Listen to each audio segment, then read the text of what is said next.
इस दुनिया की सबसे बड़ी संपत्ति है आपकी खुद की चेहरे की मुस्कान।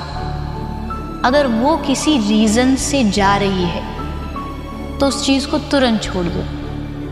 लोगों की लाइफ में सेटिस्फैक्शन नहीं है। बहुत बहुत बहुत बहुत पाने के चक्कर में जो होता है वो छूट जाता है।